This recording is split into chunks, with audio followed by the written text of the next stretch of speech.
بات کرو جناب. السلام علیکم. السلام عليكم. وعلیکم السلام. کون بات کر رہے ہیں بھائی؟ اللهم صل على محمد وآل محمد. شيخنا أنا اللهم عربي بالعرب.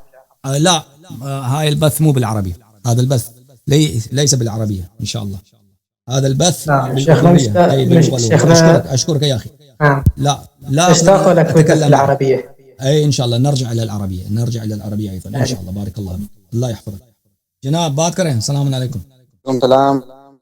کون کراچی سے کون کال کر رہے ہیں بھائی؟ بات کر رہا ہوں کراچی سے. کراچی والے بات کریں. السلام علیکم. وعلیکم السلام. حکمران کی اطاعت واجب ہے, صحیح ہے نا؟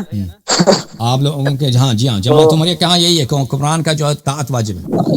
لیکن آپ تو کہتے ہیں نا کہ ہمارے یہاں یہ نہیں ہے, تو شیعہ مذہب کے یہاں اس بارے میں کیا موقف ہے؟ کس کے متعلق کیا موقف ہے؟ شیعہ مذہب میں یعنی کہ واجب یعنی کہ جو حکمران گناہ گار ہو, ظالم ہو, اس کے خلاف خروج کرنا چاہیے یا پھر نہیں؟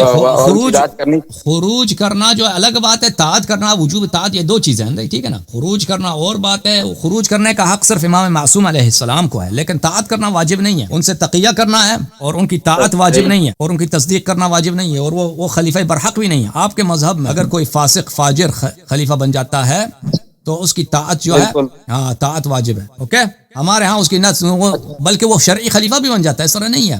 تو جو حضرت علی نے خلفاء راشدین کے دور میں ان کے خلاف یعنی جنگ بھی نہیں کی اور ان کو لے کے چلے 12 سال 15 سال, تو اس کے بارے میں کیا کہیں گے؟ وہ کیونکہ ان کے پاس انصار نہیں تھے اس زمانے میں, ان کے پاس انصار نہیں تھے, یار یاور اتنے نہیں تھے, ان کے پاس سپاہی لشکر نہیں تھا کہ ان کے ساتھ جنگ کیا جائے, تو اس لیے ان کے ساتھ جنگ نہیں کیا. ولی ان کو خلیفہ برحق نہیں سمجھتے تھے, ان کی طاعت بھی ان پہ واجب نہیں تھا. اس پر اصل میں اہل سنت دلیل دیتے ہیں کہ بھائی تو امام حسین کے پاس بھی جو ہے لوگ نہیں تھے, تو انہوں نے کیسے خروج نہیں تھے. امام حسین علیہ السلام کے پاس پورا اہل کوفہ نے خط بھیجا تھا, ہزاروں کے تعداد میں خط لکھا لوگوں نے نا. امام حسین علیہ السلام کو اتنے لوگوں نے خط لکھا, بے شمار عراق والوں نے خط لکھا ہزاروں کی تعداد میں. پھر انہوں نے اپنے بھائی مسلم ابن عقیل کو بھیجا, مسلم ابن عقیل کے ساتھ سب لوگوں نے بیعت کی, اور مسلم نے تصدیق کیا کہ یہاں کے لوگ جو ہیں آپ کے ساتھ ہیں, آپ کو ساتھ دیں گے. ہاں تو اس طرح نہیں تھا. امیر المومنین علیہ السلام کو کسی نے بھی ہیلپ کی آفر نہیں کی.